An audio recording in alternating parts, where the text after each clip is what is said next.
We know spending will always be a part of our lives, but we also know there is a smart way to spend that you win every time. Overspending is not it.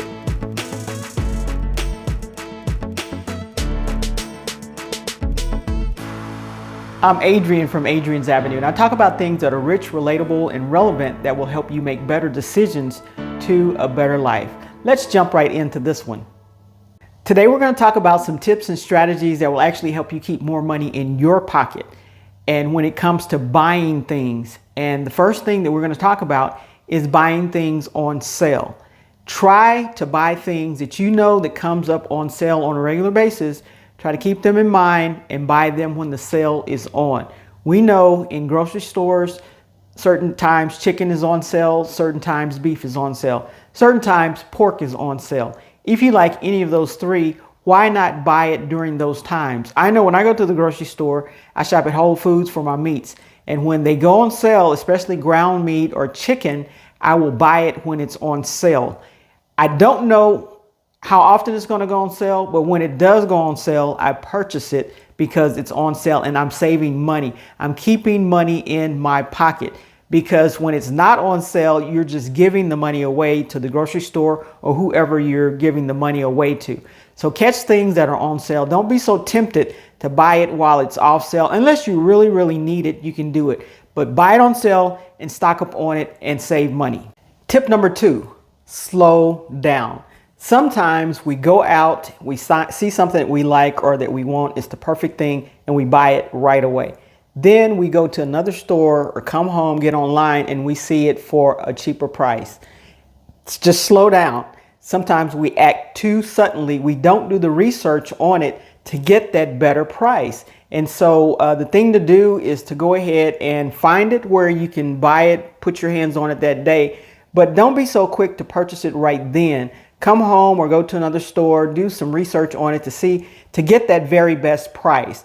And by getting that very best price, you can keep money in your pocket. Now, if all the prices are the same, we have our phones with us at all times. We can pretty much look or call around then without leaving that store. And if that's the very best price that we can find, go ahead and buy it. But I don't want you to have regrets when you come home and you find it for $5, $10, $15, $20 less than what you spent for it.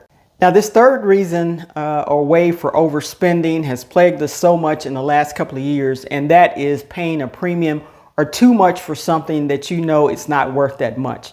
And I can give you a couple of examples. In the housing market, just about 18 months to 2 years ago, houses were selling at a premium. You could actually, the list of the house would be out there. People were buying houses for $25,000, $50,000, $100,000 over what the list price was. The list price is telling you how much the house is actually worth.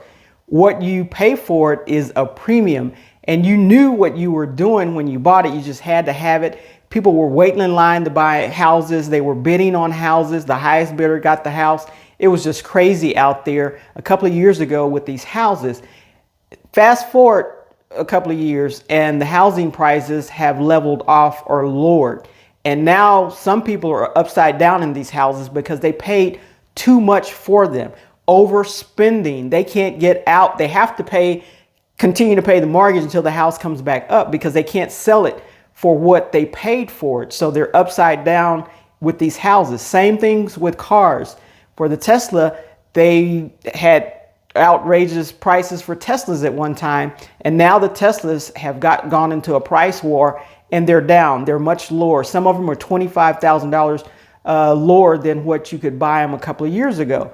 And so these are things that people are paying too much money for because they see them and they want them at the time that they see them, and they will make the sacrifice to pay whatever they can just to have it. Stop overpaying for things. It'll come down. Things will come around, even with stocks. The stock market goes up and down. When something is hot, you're thinking, I'm going to lose out if I don't hurry up and buy some stock. You go out there, purchase the stock for more than what it's worth.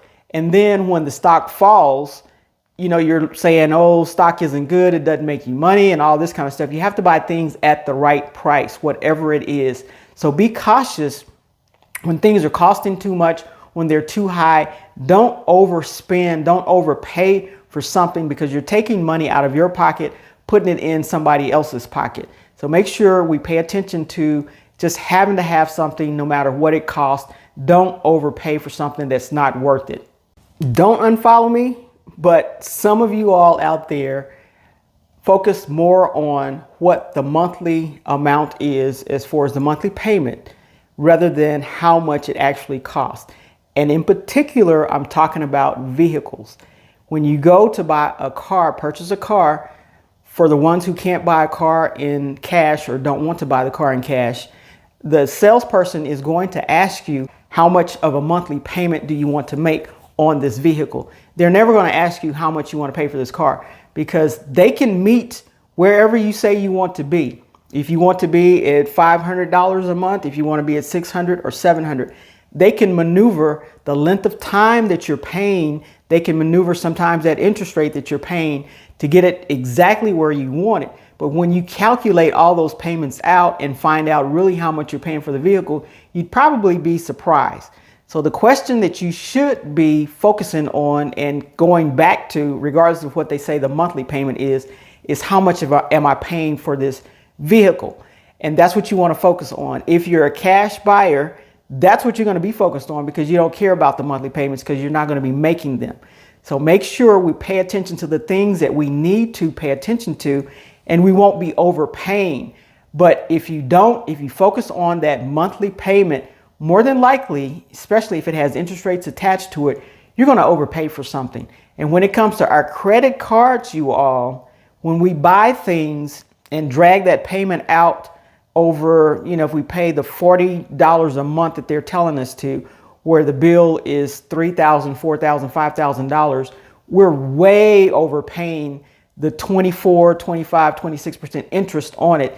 You're just giving money away. You're overpaying, you're overspending, you're overpaying for things. And that's what we don't want to do. So make sure we pay attention to this and focus on the cost of something instead of the monthly amount that you're going to be paying. I will never ask you to overspend. However, I will ask you to hit that like button and that subscribe button so that you can stay up to date on the latest information as it becomes available to you. And make a comment. I love to read comments. Make a comment. And thank you again for tuning in. Now back to more strategies to keep you from overspending and overpaying for things. The next thing that I'm going to bring up is delaying paying things off because you want to keep the cash available for you just in case another opportunity comes around. I've been guilty of this, of paying things off because I want the money there so that if a stock comes up or if a house comes up that I want to purchase, I want to have that money available to do that. And this is overspending on the thing that we're not paying off. Oftentimes that money just sits and I'm gaining some interest in the account that I have it in. However, I'm also paying interest on the thing that I'm refusing to pay off. So if it's something that's within your range that you can pay it off, that really won't hurt you, and you can gather that money back up to purchase something in the future, go ahead and do it. But don't delay paying something off, waiting on a better opportunity to come around. It's almost like turning down a date with someone that's okay, waiting for somebody else to come around that you know that you'd love to go out with. It may never happen, or it may not happen in the time that you're counting on it to happen. So let's pay the things off. If we can pay things off and get out of debt, that's what we want to do. We want to pay it off and free up the money. And that way, especially if you're paying something off like a rental property or something where you have income coming in, that way you can accumulate that money back, pay yourself back, and still have money to go purchase something else when the opportunity presents itself.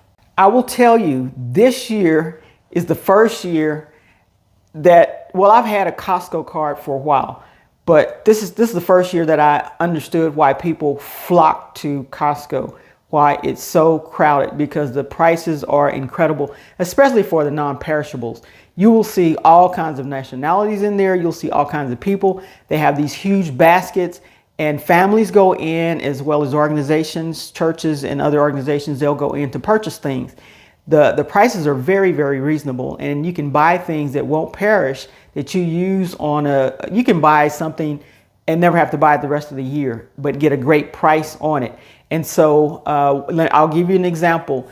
I was doing an event for real estate where I was handing out some chips. And so I went and bought a box of chips. It was 52 chips in that box that I attached my card to and everything.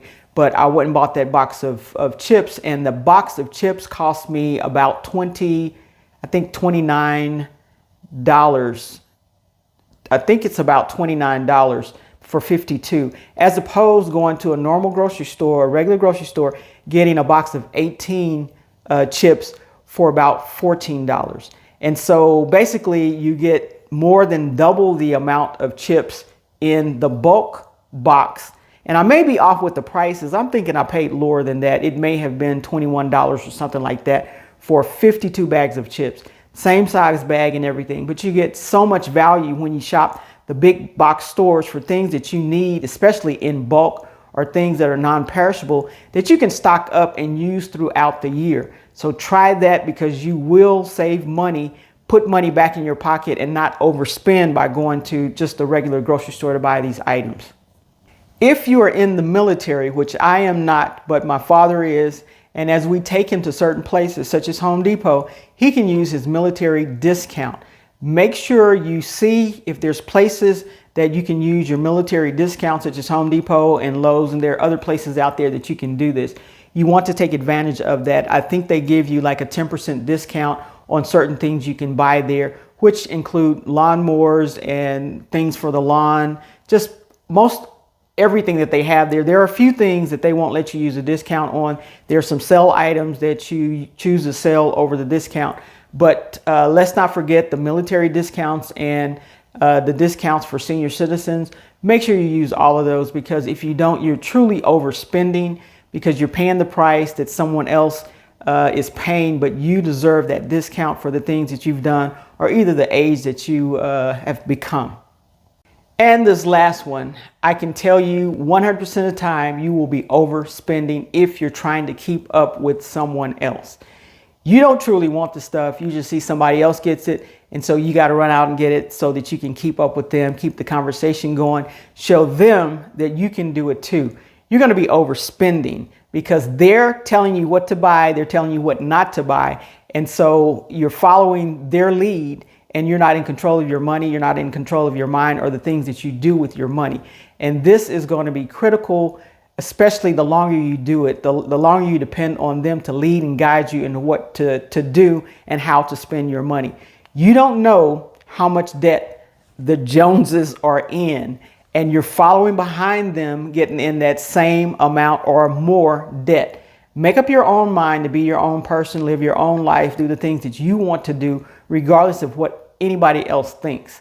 And just become your own person, and the overspending will die down, because you know what you want to buy, what you want to focus on, what your goals are. And if it's within your goals, if it's within your reach, that's when you should do it, and you'll feel good. You won't go home regretting that I bought something and paid too much for it. Now, how am I going to pay it off?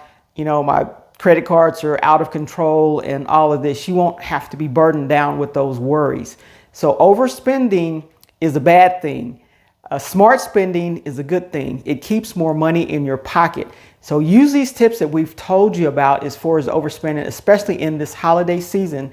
We don't want people to overspend. It's so easy to overspend. It's so easy to become caught up emotionally and then just start spending. But you're smart. You've listened to the video. Go back and review it if you need to. Use these tips to your benefit, and your financial future will thank you.